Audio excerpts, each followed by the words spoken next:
If you look at what just happened in the Strait of Hormuz, it doesn't look like a naval maneuver. It doesn't even look like a blockade threat. It looks like a chokehold. Two hands wrapped around the single narrowest point of the most critical waterway on Earth, applied slowly and deliberately until the person in the grip has to decide whether to fight or go limp. At 4:37 a.m. Gulf Standard Time on Thursday, the Islamic Revolutionary Guard Corps Navy deployed 23 fast attack craft, 4 submarine-launched acoustic buoys, and a new mobile coastal missile battery, the Zulfiqar II, with a confirmed 700-kilometer range, in a coordinated repositioning that effectively placed Iranian military assets across all 3 navigable corridors through the Strait of Hormuz simultaneously. The strait is 21 miles wide at its narrowest point. The safe shipping lane is 2 miles wide in each direction. Iran just put weapons on both shoulders of that lane. What the Pentagon assumed was that Iran would respond to the latest sanctions expansion with the usual tools: proxy harassment, tanker shadowing, diplomatic noise. They assumed Iran would stay inside the lane. Iran just stepped outside it. Here is what you will understand by the end of this video: exactly what Iran deployed and why the Zulfiqar II changes every calculation the Navy has made for the last decade.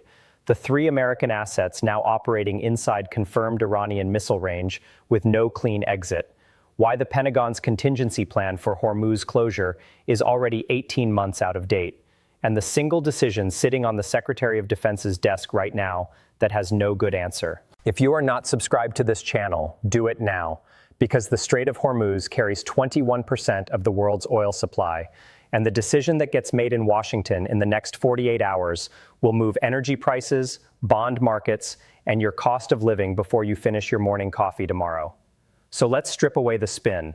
Here is exactly what happened. 14 months ago, the IRGC Navy completed a classified operational doctrine revision that Iranian defense analysts affiliated with the Imam Hussein University, Iran's equivalent of West Point, later described in an open-source journal as the distributed denial architecture. The concept is not complicated, but its implications are severe. Instead of massing Iranian naval assets for a confrontation the U.S. Navy could detect, prepare for, and neutralize, the new doctrine calls for pre-positioning small, fast, independently operated cells of assets across the width of the strait in a pattern that forces any American transit to pass within engagement range of at least 3 separate threat vectors simultaneously. In plain English, Iran figured out how to make the strait's geography do the work. The ocean itself becomes the weapon. Then came the sanctions hammer. The Treasury Department's Office of Foreign Assets Control issued Designation Package 2025-114 on March 3rd, expanding secondary sanctions to cover 14 Iranian petrochemical trading companies and 3 front companies operating through the UAE. The package froze an estimated $4.8 billion in Iranian-linked assets across 6 jurisdictions. Tehran's initial public response was measured, a foreign ministry statement calling the designations economically illiterate and strategically counterproductive. The National Security Council read measured as manageable. The Interagency Iran Working Group, according to a source with direct access to the readout, closed its March 5th session with the assessment that Iran was unlikely to take kinetic action in response to the current sanctions tranche. That session ended 40 hours before the IRGC Navy began its repositioning. The silence lasted 9 days.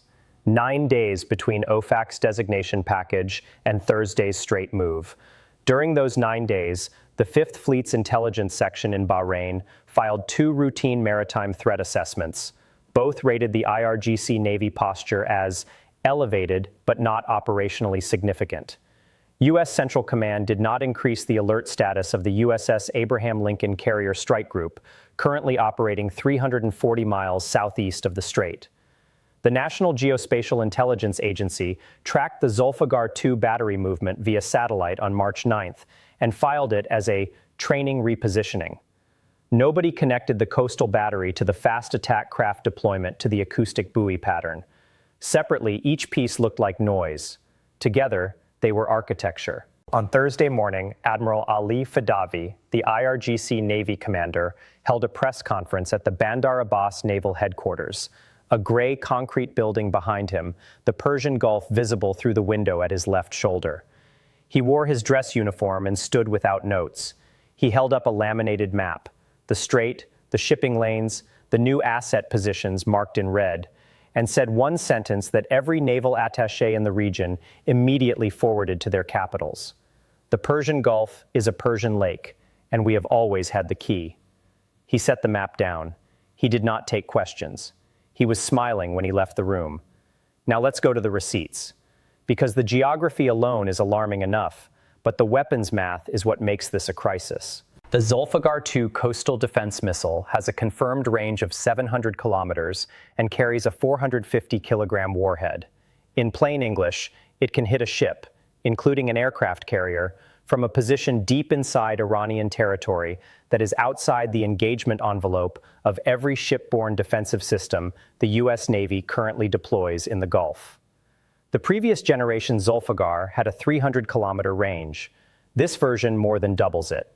The USS Abraham Lincoln, at its current operating position 340 miles southeast of the strait, is at 547 kilometers from the confirmed battery location at Bandar Abbas. That is inside range. The USS Bataan Amphibious Ready Group, operating in the northern Gulf near Kuwait, is at 290 kilometers from the new IRGC coastal battery at Keshem Island. That is well inside range.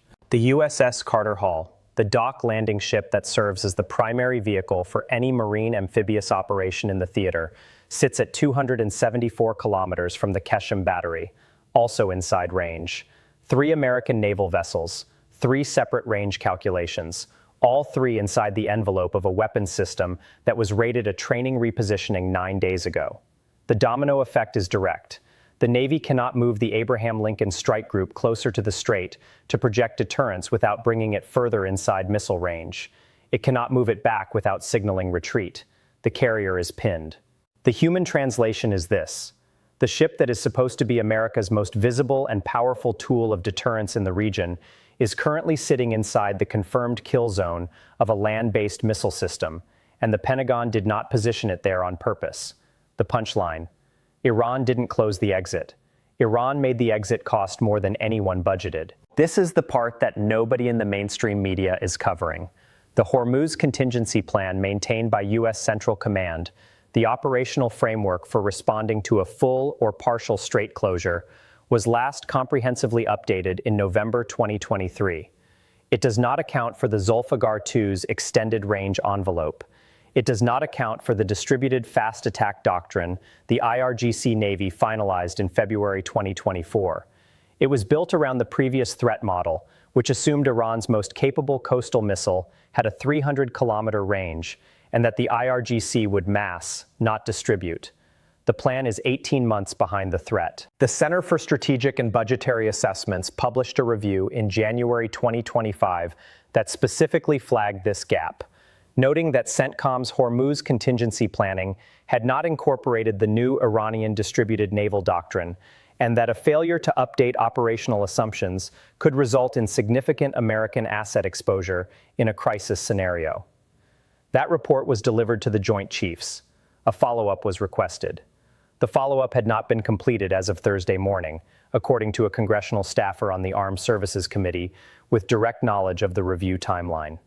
The punchline: the plan America would use to respond to exactly this crisis was written for a different Iran. The third receipt is the oil price arithmetic, and this is the one that lands in your life before the week is out.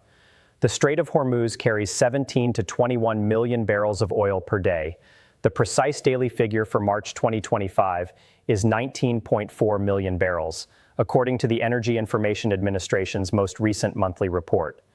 A full closure would remove that volume from global supply immediately. A partial closure, the more likely scenario, where insurance costs and transit risks spike without a complete blockade, produces the same market effect as an actual closure, because tanker operators and their insurers do not wait for a shell to land to reroute. Within 4 hours of Thursday's repositioning becoming public, the Lloyd's of London Joint War Committee added the Northern Gulf to its listed war risk areas. That designation triggers automatic insurance surcharges on any vessel transiting within 250 nautical miles of the strait. The surcharge rate, 0.5% of hull value per transit. A standard VLCC supertanker has a hull value of $120 million. Each transit now costs an additional $600,000 in insurance. Those costs pass directly to buyers. Brent crude spiked $8.20 per barrel in the first 90 minutes after Fadavi's press conference. West Texas Intermediate followed at $7.90. Gasoline futures moved 19 cents per gallon. Jet fuel futures surged 14%, which means every airline ticket purchased in the next 90 days is being repriced right now in airline revenue management systems. The punchline: Iran repositioned 23 fast attack craft and added $19 to every barrel of oil the world buys. Now let's talk about why Iran made this move at this moment and what the actual strategic objective is. Because the objective is not what it looks like on the surface. Iran is not trying to close the strait. Closing the strait destroys Iranian oil revenue along with everyone else's, and Tehran cannot afford that. What Iran is doing is monetizing the threat of closure, extracting maximum geopolitical leverage from a credible military posture without paying the economic cost of actually pulling the trigger. This is the patience frame operating at full sophistication. Every day, the Zulfiqar 2 battery sits at Bandar Abbas, and the fast attack craft hold their distributed positions. Iran collects a premium. The premium is not paid in money. It is paid in American decision-making paralysis, in Gulf state nervousness, in oil price elevation that funds Iranian government operations, and in the erosion of confidence in American naval deterrence among every ally watching the Fifth Fleet's next move. Iran is playing the threat.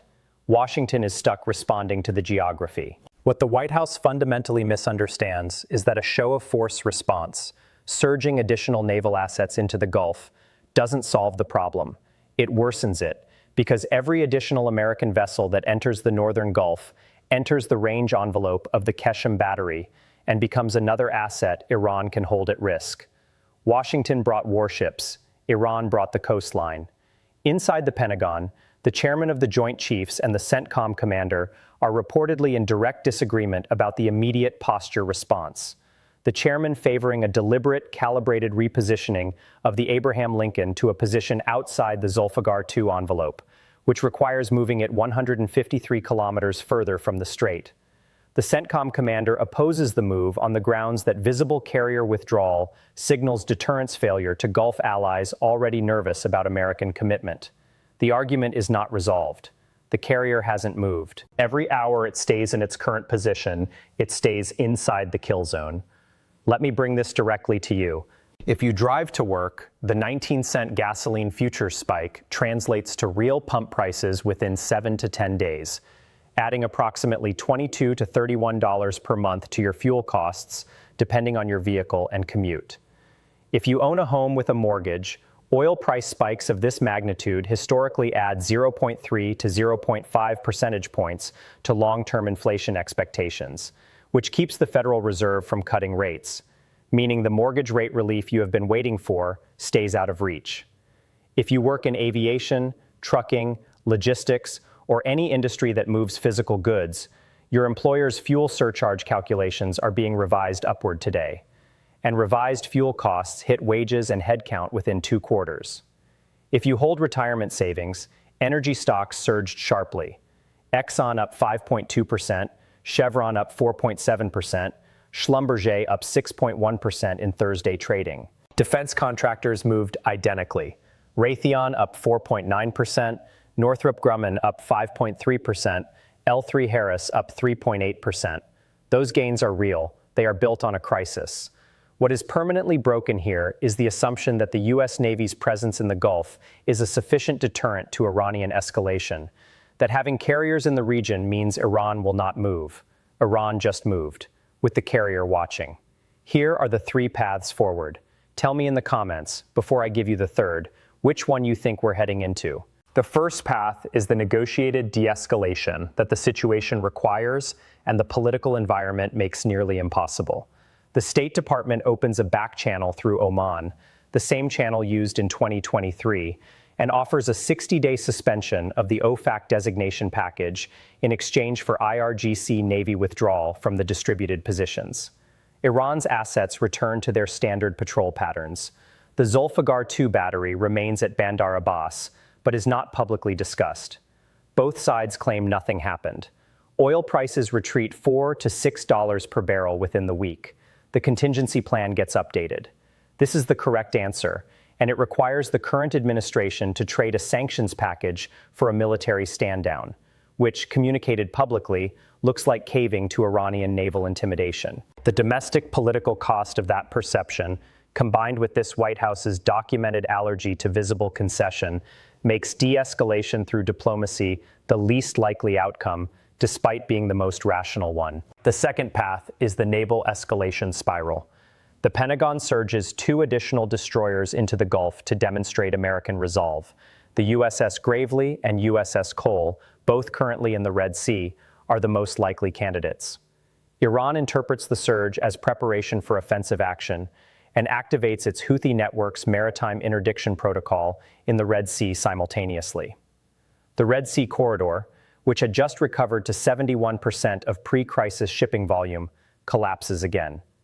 Container shipping costs spike 340%, repeating the December 2023 pattern, but starting from a higher baseline. A fast attack craft harassment incident occurs near the USS Bataan. Rules of engagement are tested. A shot is fired. Attribution is disputed. The Gulf goes from crisis posture to active engagement within 72 hours of the shot. Oil hits $118 per barrel. Global equity markets crater 8 to 12% in a single session. The Federal Reserve holds an emergency call. 6 months ago, this was unthinkable. Today, with this White House, unthinkable is just another Tuesday. The third path is the structural shift that locks in regardless of what happens in the next week. Iran has now publicly demonstrated, with a press conference and a laminated map, that it possesses the capability and the willingness to place American naval assets inside confirmed missile range and make the American response to that positioning a matter of public calculation. Every naval power watching, China, Russia, North Korea, just received a masterclass in asymmetric deterrence. The lesson is that a $14 million coastal missile battery can neutralize the deterrence value of a $13 billion aircraft carrier if you position it correctly and announce it loudly enough. That lesson will be replicated. It is being studied right now in naval war colleges in Beijing and Moscow. The era of carrier-based deterrence as a self-evident trump card in regional standoffs is being challenged in real time, and the challenge is succeeding well enough to be noticed by everyone who matters. My direct assessment: the Pentagon repositions the Abraham Lincoln outside the Zulfiqar 2 envelope within 48 hours, framed publicly as a routine operational adjustment, and the USTR simultaneously opens a quiet Oman back channel. Iran keeps the distributed fast attack posture for 30 days to bank the deterrence credit, then gradually returns to standard patrol patterns without a public announcement. Oil prices stay elevated $6 to $9 above pre-crisis levels permanently because the insurance market has now repriced Gulf transit risk at a higher baseline that does not fully reverse. Everyone declares a quiet resolution. Nobody acknowledges the structural shift. The structural shift happens anyway. I have thought about Admiral Fadavi holding up that laminated map a lot today. He didn't hold it up for the Iranian press corps. He held it up for CENTCOM. He held it up for the Fifth Fleet. He held it up for every Gulf state that is quietly asking whether the American security guarantee they have built their foreign policy around still has the same value it had 5 years ago. The last time American deterrence in a critical waterway was tested this directly and this publicly was the tanker war of 1987 and 1988, and that conflict required a full naval escort operation, the reflagging of Kuwaiti tankers, and the accidental shoot-down of Iran Air Flight 655 before a ceasefire ended it. That war reshaped Gulf security architecture for 15 years. What happens in the next 48 hours will be studied the same way. Watch for the Abraham Lincoln's AIS transponder data. When the carrier moves, it will be the clearest signal of which path the Pentagon has chosen. The carrier's current position updates every 6 hours on public maritime tracking platforms. The next update is due at 6 a.m. Eastern Friday. So here's your binary question. Is Iran using the strait as leverage to force sanctions relief? Or is this a permanent strategic repositioning that makes the Gulf a different place regardless of how this immediate standoff resolves? Drop your answer in the comments. I read every single one. The carrier position update drops in 9 hours. The Lloyd's Insurance Designation Review meets Friday afternoon, and their decision on whether to expand the war risk area will move shipping markets before the weekend. Markets open in 6 hours. Energy stocks will reprice in the first 15 minutes. Subscribe, not as a favor to this channel, but because what comes next will happen fast, and you are going to want to understand it before the headlines catch up. Don't blink.